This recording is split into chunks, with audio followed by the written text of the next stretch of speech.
Autism and rigid rules. My rigid rules are going to be different from my rigid thinking. Rigid thinking, I can sometimes work my way around. I can get stuck on my rigid rules because the rules are there to help me figure out how to exist, how to take this action in time for that action. And those rules tend to happen pretty quickly. They can kind of be formed based off of pattern recognition, watching people, studying people.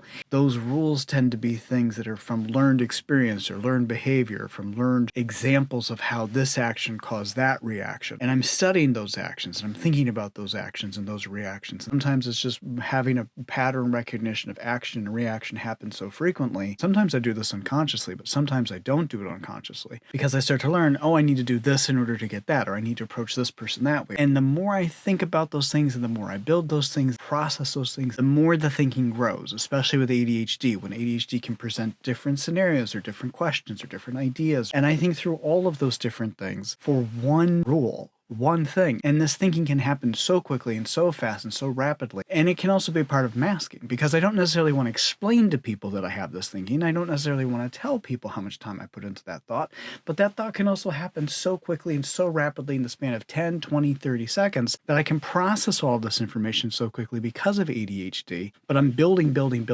so many of these different rules, then I start to live by these rules, and I don't necessarily always recognize that I'm living by those rules, but those rules can still happen.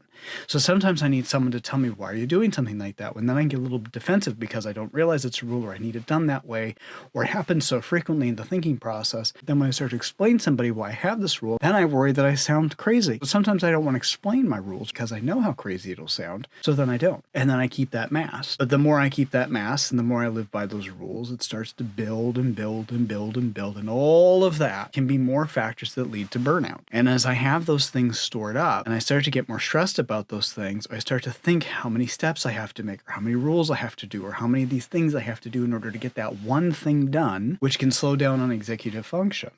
The less I want to do those things because I have all these rules that I have to follow now. And those things start to exhaust me. Those things make me not want to get up and not want to go do those things. It's exhausting to think about the rules. It's exhausting to think about the steps. So what's the solution? Can we challenge our rules? Can we question our rules? Can we investigate those rules? Can we look at those rules and say, is that rule helping me? Or am I overcomplicating that rule? And can I talk to somebody about that rule? And can someone help me think through a different plan on that rule because maybe I'm fixed with some rigid thinking on that rule? And can I get past that rule? Is that rule there to make my life easier or harder, or is there another way forward than that rule?